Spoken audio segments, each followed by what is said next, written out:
আর একজন প্রশ্ন করেছেন, মেয়েরা মেয়ের মহলে উচ্চস্বরে মিলাপ করা যাইবে কিনা। মেয়েরা মেয়ের মহল তো ভালো, পুরুষের মহলও তো মিলাদ নিয়ে কথা আছে। তো আপনারা যে জিনিসটা নিয়ে বিতর্ক আছে সেটা করতে যাবেন কেন? একটু ভালো করে শোনেন মা বোনেরা।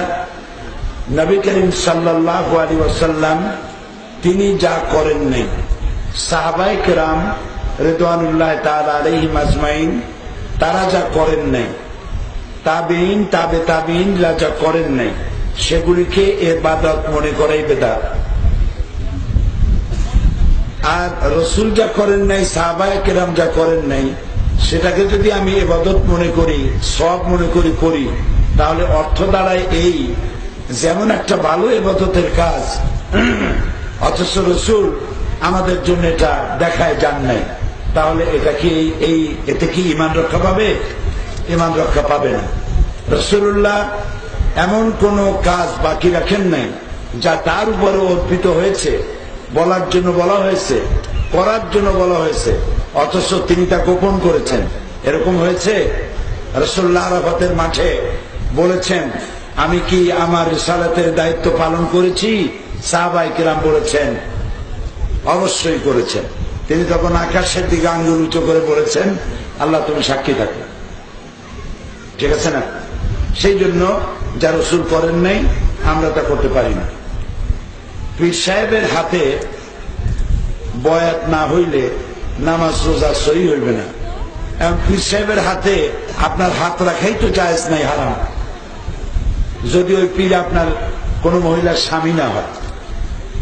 পীরের স্ত্রী পীরের হাতে হাত রাখতে পারবে, কিন্তু অথবা পীরের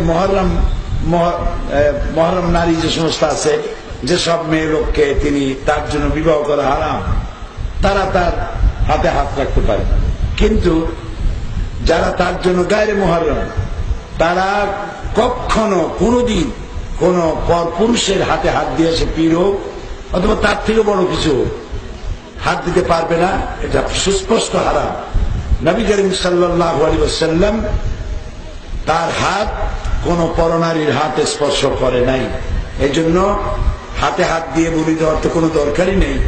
এমনি লোকেরা বলে যে যার পীর নাই তার পীর শয়তান।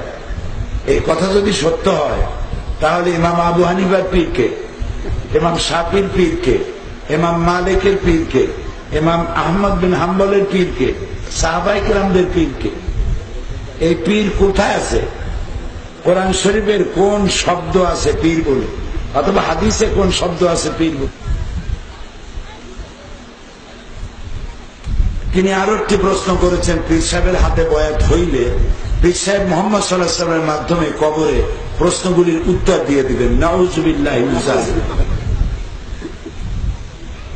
এই পীর সাহেবের হাতে বয়াত হইলে তিনি আপনার প্রশ্নের জবাব দিয়ে দেবেন। ওনার প্রশ্নের জবাব দেয় কেনা, সেটা উনি চিন্তা করবেন। কাজে এই বক্তব্য ঠিক নয়।